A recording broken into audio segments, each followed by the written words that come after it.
I went in mid-February in 2007 to the general practitioner. I had a pain in my shoulder, left side here, and he told me that it would be best go down to the hospital and get it checked out, and I did. And when I went into James's hospital, they said, yes, we'll check it out for you, and they discovered it was a heart attack that I'd had and knew nothing about, and that they would check out and see what was the cause of the heart attack. And the next morning I met the cardiologist, Angie Brown, with me, and a gentleman, I didn't know who it was, but she introduced him as Professor Reynolds to me. And Professor Reynolds then spoke to me. She says, we found out what the cause of your hemoglobin level is down, but we want to find out why. And Professor Reynolds wants to have a word with you. Professor Reynolds told me straight away I had cancer of the esophagus, which was a rather a shock, to say the least. And I just literally sat there dumbfounded and waited. And he then went on to say that if it hadn't been come now or hadn't been found out now, I wouldn't be here in 3 months' time. So there was no use of chemotherapy or radiation beforehand. They just did the operation, took out the gullet completely, and put my stomach at an angle, so it now connected directly to my up here into my chest. When the operation did take place, which was a couple of weeks after that, it was laughable in one way. He told me, you don't need any further treatment. I didn't even need radiation, so I was very lucky. And they caught the cancer, as I said, in time and dealt with it. But I had no symptoms whatsoever, and it was purely by accident that they discovered the cancer, and because of the heart attack. So I suppose I could as a lot of people said, and I said it was true, very few people have to say thank you to a heart attack. It was the heart attack that saved me. So I was very lucky to have 2 opportunities after these things to be able to kind of, I suppose you say, look towards life again and see, is there anything I can do? Not necessarily to become very religious or anything like that, but just see this, can you help people? Because as I said earlier there to you, it's necessary that the people that would be watching this or seeing this, that they understand that each operation is different. However, it also shows that the aftermath is there, but it depends on attitudes, both yourself, the hospital's attitude naturally towards you, yourself and your family's attitude to encourage you to go ahead and get the operation and deal with it as well as you can. To someone that needs, that's just about to have one of these operations, or have just been informed that they have the esophageal cancer, I would advise them to have a positive attitude. It may be easy for me to say it now, but I can tell you when I got the word first it wasn't positive, but you have to just get that attitude, and you have support from your family, you have support in the hospital, and you must have your own attitude, must definitely have to be positive. In November 2008, I know I had difficulty swallowing. I was taking a tablet and it got stuck. As it happened, I was with the rheumatologist in James's about my ankylosing spondylitis. I hadn't been back to him for about 25 years. It had gone dormant, and he had said, tell me everything that's wrong with you, or anything, any twitch or whatever. So I happened to mention that. He went across the corridor and made an appointment to see a stomach specialist, we'll say, of some fashion, and he did an endoscope 2 or 3 days later, and that's when I got the diagnosis, which was 3 days before Christmas, which wasn't great. Yes, I was obviously lucky in that Dr. Casey, he twigged it immediately, that what it was. And in fact, my sister's a doctor, and when I told her what happened, she knew immediately. So, it's obviously quite common to medical people that that's what it likely is. And so I was lucky, it was probably got early. But once I got into the hospital were very positive, the doctor was positive, the nurse said, basically you're our problem. And I took from them that they'd solve it. I must say I just put it out of my mind. I knew I was going to have an operation, didn't get into the details. I know now that you know, it's quite a long operation. You know, I'd heard that the prof was very good, and I just let him at it. So like within a week, I had all the tubes taken away and I was able to walk around myself. And, you know, then I didn't eat for a week, but then that was introduced. So I was let out even before the period. I was on the golf course within 5 weeks. One morning I decided the bed could become attractive for you. You could get comfortable in it. So I decided that, you know, I couldn't go on doing this, so I just got up one morning and went out. I had the operation on Good Friday in April. By about August, September, I had got the taste for food back. Certainly, initially, it was like eating cardboard. And my wife's a great cook, and she did her best to make it palatable, but it was just like eating cardboard. But that, you know, my appetite and the taste came back by about August. Well, if I had to give advice to anybody that is diagnosed, I would say don't look too far down the road. Just meet each of the challenges as they come up. And individually, they're not too bad. There's a lot of help available. And just go with the flow and not get too worried about it. My dad was diagnosed with esophageal cancer in 2008, and he's still going strong, so that's great. It was a bit of a shock, the fact that he had cancer, because he was very active. He had never, very healthy, ate well, didn't smoke, didn't drink, so did all the right things, but it's just bad luck that he got the esophageal cancer. Some people have different approaches to dealing with cancer. His was not to think about it and let the medical team get on with it, and he'll get on with his life. The fact that I was away for the majority of his experience with cancer was, I mean, it would have been better for him that I was there to support him. Better for me in ways that I didn't have to see him go through a lot of the treatments, be it the chemotherapy and the surgery. Even though his experience with the chemotherapy was very mild. I mean, he didn't lose any hair, he wasn't in pain, he wasn't nauseous. I mean, you hear, maybe, I suppose the chemotherapy from 20 or 30 years ago was a lot stronger, and now it's much more targeted. And he went through the chemotherapy was very effective in destroying the cancer, and it was very targeted and had very few side effects. I mean, it's nearly 4 years on at this stage, and he's nearly in complete remission. I mean, after 5 years, you're totally cancer-free. So, yeah, there's a lot of hope, and there's a lot to be positive about. Yeah, my husband Larry, he was 57 at the time, and he was diagnosed with the early stages of esophageal cancer. That's what it looked like, and it was routinely picked up with a scope that he used to have. Initially, he thought he would do surgery and remove the whole thing. But when they discovered the extent of it, then they decided immediately that he would go the route of radiation and chemotherapy. In October, he went in and he had the Ivor-Lewis esophagectomy, I think it's called, and that took its own toll. From there on, it went downhill. Because of the level of radiation he had had for the tumour and to help him that way, there was an awful lot of burning. And he had horrendous problems in hospital. They removed a lot of the esophagus and a lot of the stomach. But the bit of stomach that was left turned out to be so badly burnt that every time anything happened, it leaked.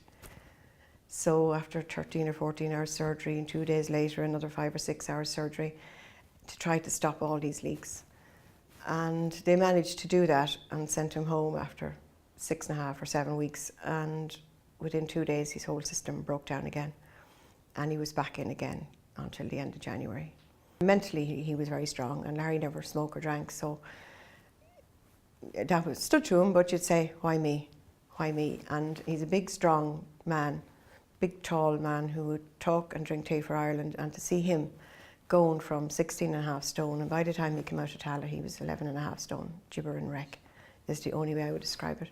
The cancer stayed at bay, thankfully, but what he's left with, he has not a great quality of life in that, with the stomach problems that he's left with, or his stomach is actually sitting in his chest now, because of all the works that were done, and he's left with a lot of problems.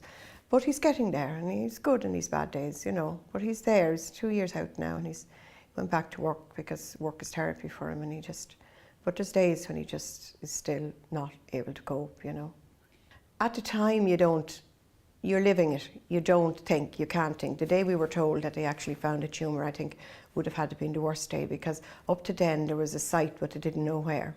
But I think once we started in St. Luke's, that we began to have a bit of hope, because I have to say here now, it's the most fantastic hospital. It was the most wonderful experience in a bad place, if you know what I mean. They were wonderful. The medical system now is very good. Once you're in there, it's great. That you know, not to give up hope, that you know, the help is there, and they are very good.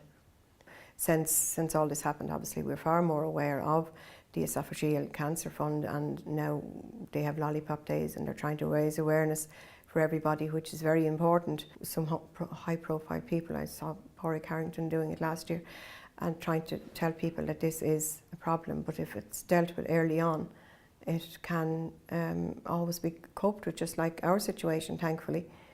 So to have the association there to pull it all together is a major help.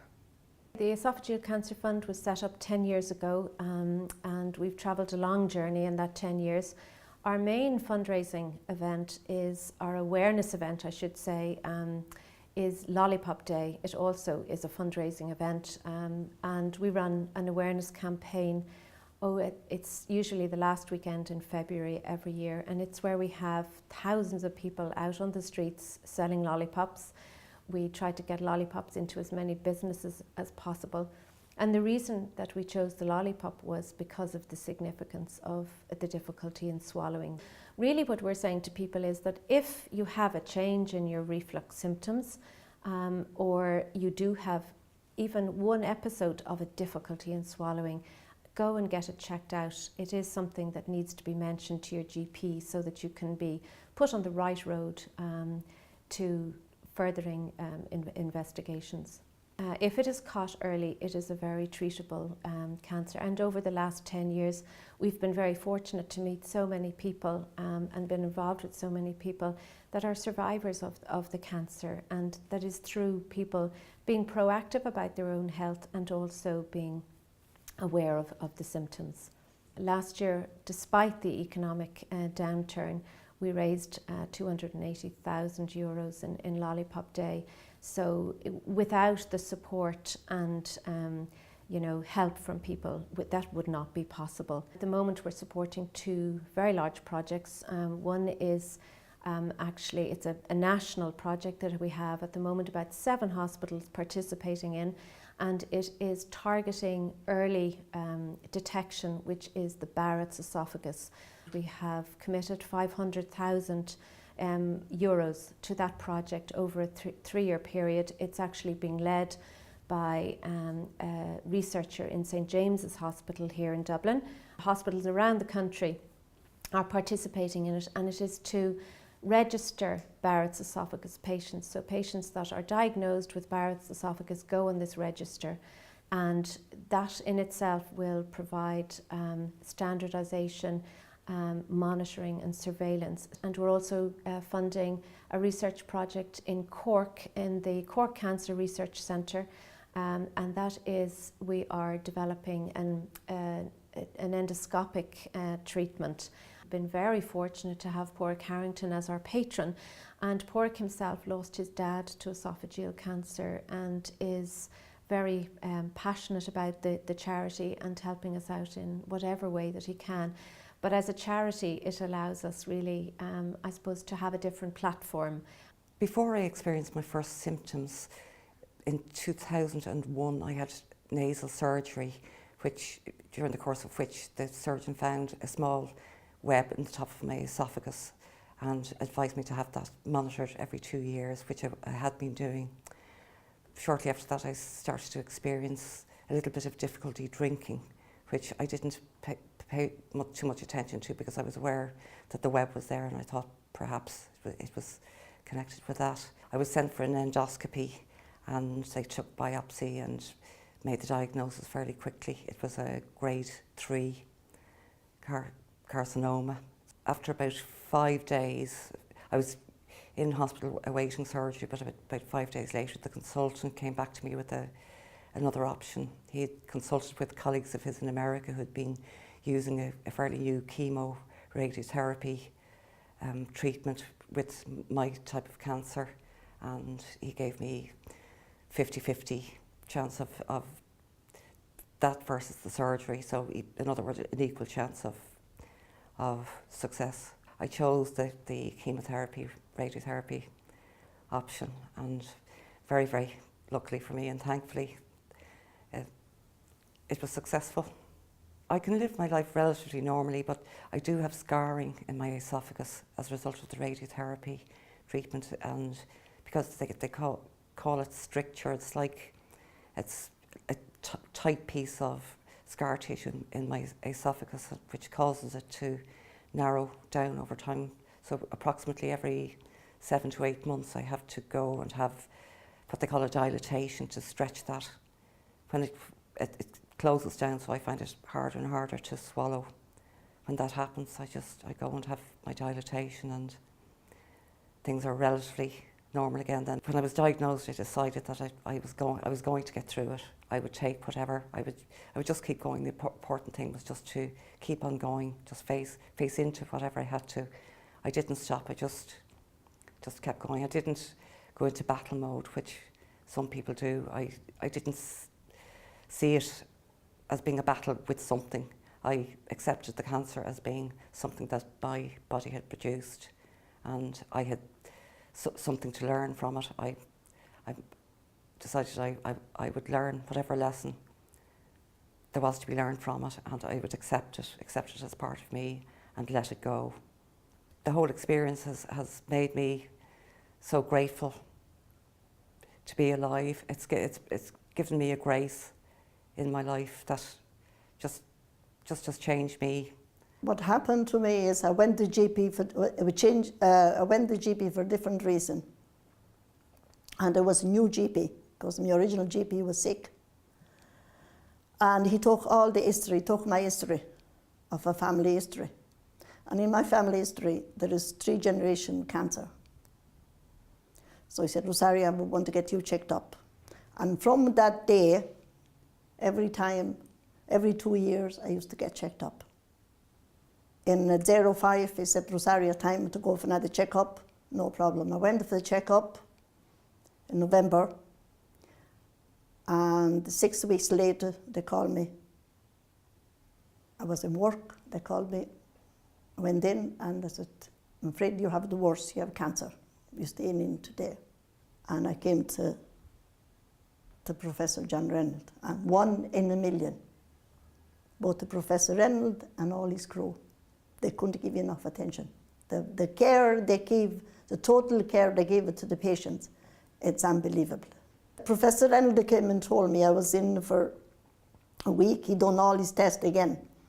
He was in, and he came over and he said to me, Rosaria, you have 3 options. You have a chemo, radium, or operation. I immediately thought he'd know better. I said, Professor, you the professor, you tell me what would be the best for me. And he said, up, never hesitate a second, operation. And at that was it. It was 67 days in St. James's. And every day of my family, I had 2 visitors, night and day. They were taking the turns all the time. When I heard I was sick, I didn't think I was going to die. I thought, this is going to be tough, but I'm going to do it. I used to lie in bed in St. James Hospital, and I used to say to myself, you so-and-so, you're not going to get the better of me. I'm going to win. If you put in your mind, I think, that you say you're going to fight it, you'll fight any sickness. That's my belief. Life in general, I think, is a battle anyway. Because regardless of what you do, different people has different, but that sickness is, but the only thing is you're not going to let it bet you.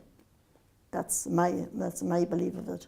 And thank God that and thank all the people that look after me. It's very important that people with a family history or non-family history, they should get checked, regardless if they have no symptoms, because I had no symptoms. And only for my GP sending me through my family history, send me for test, I wouldn't have known. Because when I was told I had the cancer, I had no symptoms of any kind. At the end of February, they have a lollipop day, as they call it, for the esophageal cancer research. And I do think it's very important because they do great work for the esophageal cancer. Because like me, I wasn't aware of esophageal cancer. I didn't know what esophageal cancer was, which is good to make people aware of what it is and to support it, because they do marvellous work.